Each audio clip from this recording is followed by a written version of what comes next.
every day I get the best indication of how I'm feeling and how I'm recovering. And it is, am I ready to jump out of bed and go attack training? And if the answer is no, something is wrong.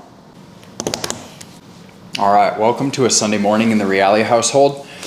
Oh, that was a fail. All right, welcome to a Sunday morning in the Reality household. I've been training harder than ever in the summer block, had 3 really good weeks of 25 hours of training and getting ready for the fall season. And so in this video, we're gonna walk through a little bit of my training approach over the last couple of weeks, but then we're gonna spend some time taking a look at how the Rhythm Health at-home blood testing works, something I've been doing to just make sure everything is going well under the hood, so to speak, with my body.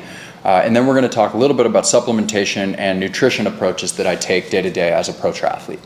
Okay, so you banked 3 big training weeks. Have you noticed any decrease in mood or energy? Obviously, that's a big topic in the sport right now with Lionel. So curious to see how that's affected you. Yeah, I mean, it has been 3 of my highest volume weeks ever. It is my biggest 21 days, because basically 75 hours in 21 days of training. So almost exactly 24 to 25 hours per week. We followed the same weekly rhythm for 3 weeks. It's been basically 5 swims, 5 bike rides, and 5 runs, sometimes 6 runs. About 20,000 yards swimming, about 12 hours biking, and 45 miles running per week. But one thing that's enabled me to feel, I think, really good and have really good mindset, positive mood, really good sleep, high amount of energy, and really no setbacks or no off days. I've had no easy days, no recovery days in those 21 days, has been the limited intensity. So a lot of our training has been in zone 2 or sub threshold. We've done very little speed work or very little all out efforts. And it's just about building that super consistent base, especially as we get into the second half of the season, where I'm going to be racing quite heavily at Boise, Louisville, Santa Cruz, maybe Cozumel. There's some other races that are on my radar. You know, the intensity in the racing is going to be high. So right now we're trying to just stay patient and lay that nice foundation. One thing, you know, for sure that's made me tired is the Las Vegas summer heat. It's been pretty brutal here. An extreme heat warning in place today and also tomorrow for temperatures we have not seen since mid-August of last year. So it's been a very long time. Our bodies have not exactly acclimated to these temperatures that we're about to experience today. You have to be a little bit careful of that heat stimulus. I've been using it intentionally, but then also making sure to just stay crazy hydrated, focus on recovery with post-exercise protein intake, collagen, tart cherry juice concentrate, all these different supplements we're going to talk about later in the video today that I've been using day to day to just maintain recovery and be able to back up performance and training every single day. Rhythm Health has been a huge part of that. They are a monthly at-home blood test that's just so much easier and pretty cost effective and a lot more convenient than going into the lab, which is something I used to do. And you know, while I haven't had some of the issues Lionel recently uncovered in his training video around relative energy deficiency or low libido, like I have struggled with low ferritin in the past, which is basically low iron, which can lead to like increased daytime napping, low mood, low energy and motivation. And ultimately it was around the same time I ended up getting a stress fracture in 2023. And so since then I've been a big fan of testing blood. You know, we're doing something at the limits of human performance and endurance and running right up against injury all the time as professional athletes. And making sure everything going on under the hood is airtight is super critical. So I use Rhythm Health every single month, and we're going to talk a little bit today about how I do that and how convenient and easy it is to do that test yourself. Yeah, so this is my 6th rhythm test. I've been testing once a month since the beginning of this year, and I'm going to walk you through exactly how easy it is to do at home. Okay, so with the rhythm test, they send you everything you need in this bag. You pop open the instructions and you just scan the QR code here. First thing in the morning. Pop it open and it walks you through these instructions super clearly. Here you can see the kit contents include the collection device, which is a painless prick, collection tube where you pull just a small amount of blood, which is important because if you go to a lab and you're in a big training block and you take out vials of blood, you actually end up decreasing your total red blood cell mass. And it might not seem critical, but that's valuable red blood that you want in your body during big training sessions and especially during a race. So you should never donate or give blood near or around a race. You will suffer your performance. It's almost the exact opposite effect of like going to altitude to try to increase your red blood cell count. So, you know, it includes the simple things, little Band-Aid, blue gauze, green alcohol wipe, and the return mailer. And then my favorite part, the little Rhythm heat pack. All right, so doing the actual rhythm test is really easy. You start by just taking the clear cap off of the red button on the collection device, apply the little tube and get it ready. Now you clean the surface of your upper arm right at the shoulder meat, and then you get the heat pack out. My favorite part, pop it like bubble wrap and then watch the chemical reaction form as it forms this nice heat pad. And now you just warm up that surface to get the blood flowing. You hold that heat pack there for about 2 minutes, remove it, and then peel the sticker off the back of the red button, stick it above your tricep, and then click the red button. Wait a minute or so as the blood begins to pool into the device or into the collection tube. Just takes about 30 seconds. Remove it, seal it up, and pop it in the bag. And that's it. You basically just drop it off at a FedEx station after that, and the rest is history. In a couple of days, you check your online results, and that's where you can track all of your key biomarkers against your results from previous months, where anything might be in caution, optimal, or standard. It said Bugaresti. Yeah. All right, not great. Not bad. Hey, I'll take it. Get out of here.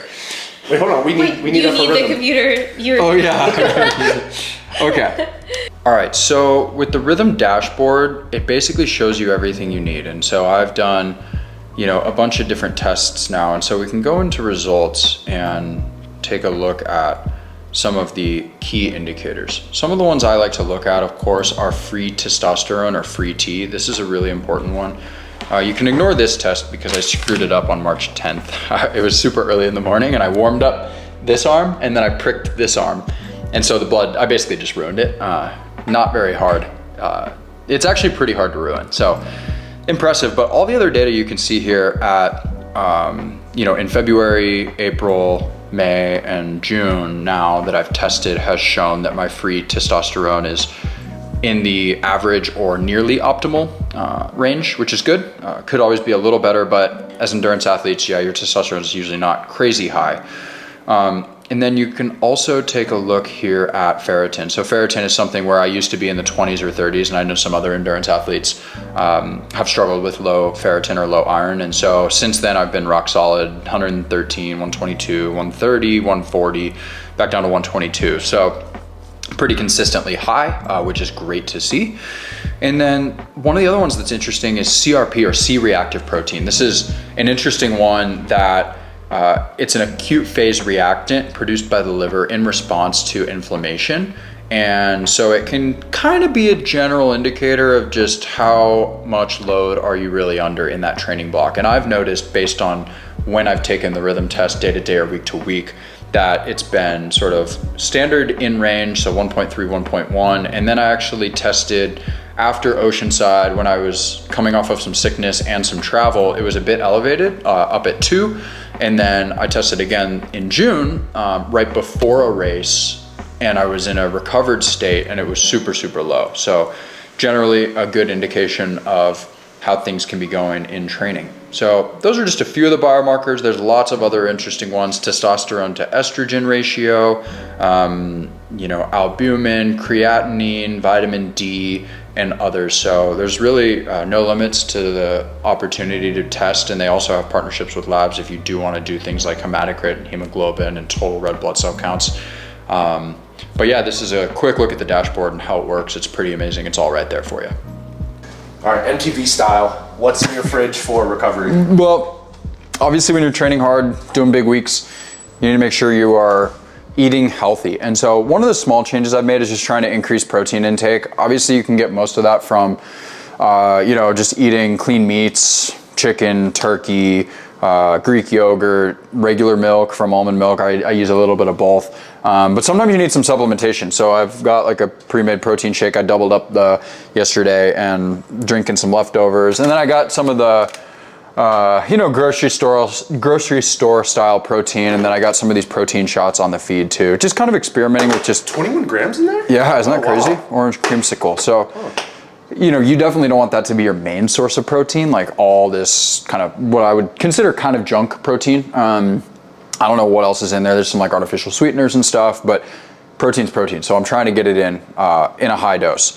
And then one of the other things I'm doing is ketones. So here and there, I will do ketones for recovery after hard sessions. Obviously, there's a bunch of different approaches with ketones, and I've experimented with all sorts of stuff. I used to race with them. I used to take them before races. I used to take them the night before races.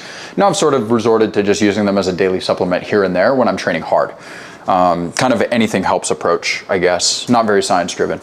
The other one that I think is really interesting is the Cherrabundi 100% tart cherry juice. So I use this concentrate and I'll mix that actually with a scoop of Pillar Performance triple magnesium alongside a scoop of the collagen, which is over here out of the fridge. So I'll use these collagen peptides from the feed Momentous every single night. It's about 15 grams of collagen protein with some vitamin C, and also I'll take that and I'll shake it up in this drink with Pillar and the tart cherry every single night. So that's kind of my recovery stack before sleep. And then this grass-fed raw is just kind of my go-to shake. I'll do cookies and cream or peanut butter flavor.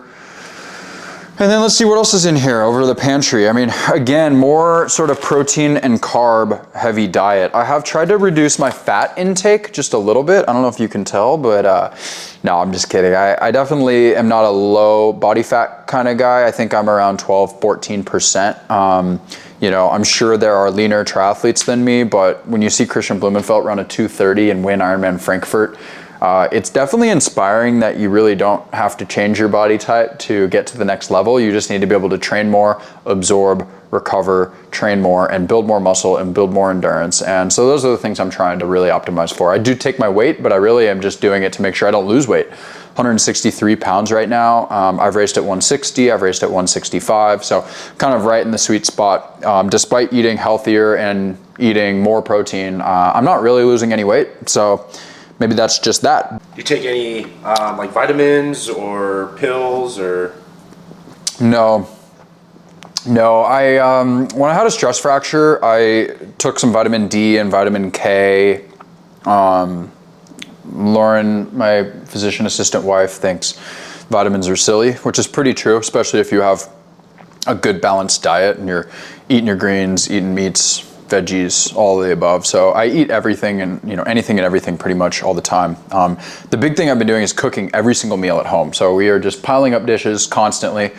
We barely eat out. We barely do takeout. So just trying to eat really clean and cook all our meals and protein, rice, veggie every single night, basically. All right, so you're talking about your blood test, your nutrition, anything else that you're doing? I mean, besides training hard, making sure I recover, I guess the only other thing I'm doing besides making sure I nail my nutrition and supplements is increasing my sleep. So when I say increasing my sleep, I mean like literally at 8:30 p.m. every single night, 7 days a week. We're putting the screens down, we're turning Netflix off. My wife's actually really good at this because I'm always like one more show or one more whatever we're doing, and I like to stay up late, but we've been forcing ourselves to just go to bed super early and wake up super early. But getting 8.5 hours average of sleep per night. I stopped tracking it so I don't use HRV. I have in the past. I don't use a Whoop or an Oura Ring. I'm just listening to my body and listening to my mood and my energy and my motivation. So if I wake up and I am bouncing out of the bed, ready to go for that morning session, which is every day. Every day I get the best indication of how I'm feeling and how I'm recovering. And it is, am I ready to jump out of bed and go attack training? And if the answer is no, something is wrong.